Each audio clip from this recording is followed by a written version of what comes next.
So yeah, so there's an orc one. The Blitz Brigade, this one was pretty noticeable in the video. So we grabbed a lot of these breakdowns. Somebody on Reddit, I think Captain Betts, freeze framed a lot of this.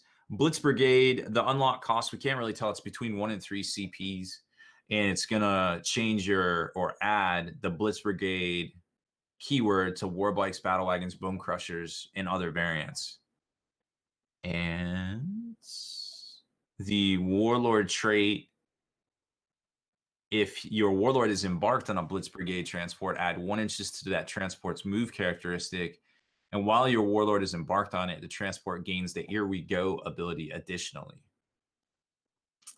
So these guys can, of course, have the clan culture and all that as well. So I think Kenny was... The most exciting part about that is the stratagems. They said they had 3 stratagems. 1 for a shooty tank, 1 for a bone crusher tank, and 1 was an incredibly versatile, like kind of slingshot transport ability. Yeah, the one you're talking about is the 2 CP Hold On Boys. Play the strat during your movement phase before moving a Blitz Brigade battle wagon. Pick a friendly clan infantry unit wholly within 3 inches of that model and remove it from the battlefield. Once the battle wagon has moved, you may redeploy the unit of orc infantry around it within 3, as long as it's more than 1 inches away from enemy units. So now there is a restriction. It cannot move. They cannot move further this phase and counts as having moved this turn for all rules purposes. But they cannot charge? They cannot charge. Oh, it's dead to me. It instantly became dead to me. Instantly became dead to me. I was Sean, go with me this. I was all on board. I was like, all right, so we get out of the tank, leave enough room in front of the tank to move, slide the tank forward, redeploy the boys out, get the knobs into combat, start wrecking shit. Dog, I was literally on you. I was I'm talking like 10 knobs, all big choppers. I'm like, go deploy them out here. We're gonna slingshot them into combat. We're gonna ramming speed with the super death roller. And then you said that shit. And then you said can't charge, and I was like, dead to me. You don't think it has any application? No, it does have application. In a pinch, you can move a unit. Tank buster boys. Yeah, I mean, in a pinch, you can do things with it. It's not useless. The other thing I liked was because I have a lot of lists with bone crushers. I love battle wagons. They have a 1 CP where like when you get to use a death roller, it's another D6. So it's like literally this one battle wagon slings across the table, uses ramming speed, hits you. It's D6 plus D6 plus 6 attacks. That's really good for 1 CP. And you take the highest result for that. Oh, is it 2D6 pick the highest? It's not 2D6? This one is... I feel like we have some misinformation here.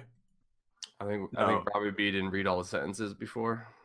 We are... I think we're back to the formations aren't that OP. And yeah, we were trying to be like, this formation is really good. Now we're right back. You do roll an Okay, Rob, you roll an additional dice. Take the highest result. No, okay. No, that's not an additional. They used the word additional incorrectly there. They did. We should just be using the phrase, roll 2 dice, pick the highest. Not roll an additional dice, long pause, then pick the fucking highest. Then pick the highest. So, Vigilus not OP? Not OP. So basically, the only reason this matters, right, is because Sean, walk us down the history of 7th edition. Why are people concerned about these pseudo formations? Mostly because of the way they happened to roll them out in the last edition.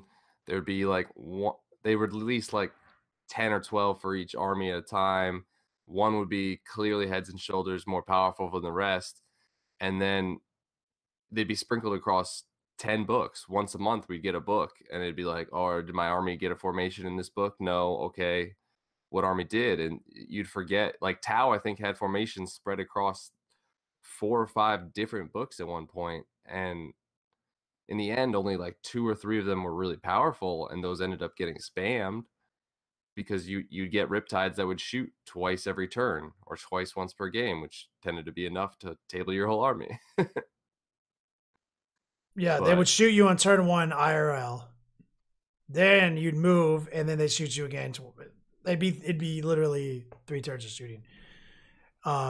Somebody asked in chat, wouldn't this help Burner Boys? I was like, yeah, until I realized Burner Boys were D3 fucking shots with a flamer. Like I was like, Burner Boys might be the truth here. They're flamers, right? They're D6 shots, right? And it's you to roll 1 dice for the unit. You're like, I got 10 Burner Boys. I rolled that sick ass 1. Here's 10 bolter shots. No. And there was other one, like, yeah, because as Sean said, is like formations, they started spamming literature to make money because they're a publishing house. They started spamming rules to sell models because they're a rules making company that sells models. And they really fucked the game up. It got so bloated, so unmanageable, so imbalanced. So many of these formations were like not even limited to like, hey, we can shoot twice. That's honestly the least of the problem there in 7th. The free transport one was a little over. Gladiator Strike Force, Demi Company, and War Convocation. These were literally like 13 free rhinos or 1,000 points in free war gear. Yeah, it was bad. That's an issue. And so we're looking at these specialized detachments. We're not seeing that. We're seeing pretty thematic, cool things. I can still see myself in a battle wagon environment budgeting the 1 CP to be a Blitz Brigade to utilize just to know I have the ability to slingshot a unit into a position to grab an objective.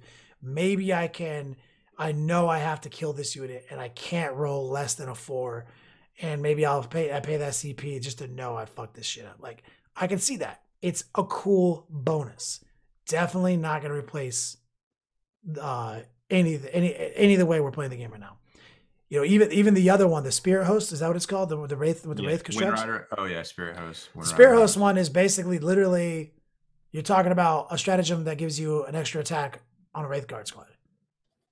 Like, and because like if you look at Wraith Guard, you're not going to use it on the shooty ones. Again, the Wraith Knight or the Wraith Lord, 1 extra attack, so they're not making a big deal. I'm probably not paying 1 CP or 2 CP because you got to factor in that tax CP to start. I'm probably not paying that for one of those 2 models. So the only unit I'm using on is a Wraith Blade unit, which already has a lot of attacks, which has ways to get even more attacks.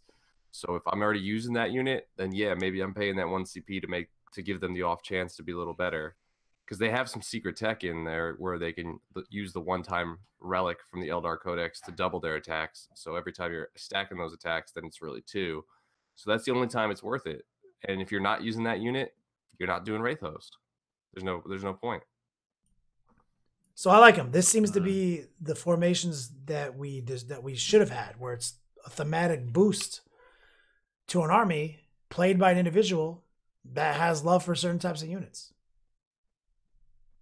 Yeah, I could get behind that. I think it was a little ambitious of them to drop it the same week as Chapter Approved, but I mean, they did their marketing research and they said, "Hey, this is what we're doing." So, all right, well, we'll see. Bold move. We'll see how it pans out for sales and everything. I've got a lot of thoughts on the way sales have been going, at least for a lot of game stores that I've talked with, and a lot of different things out there. But it's not for this podcast, I don't think. But I'm sure you'll see it as an editorial on Spikey Bits here in the near future.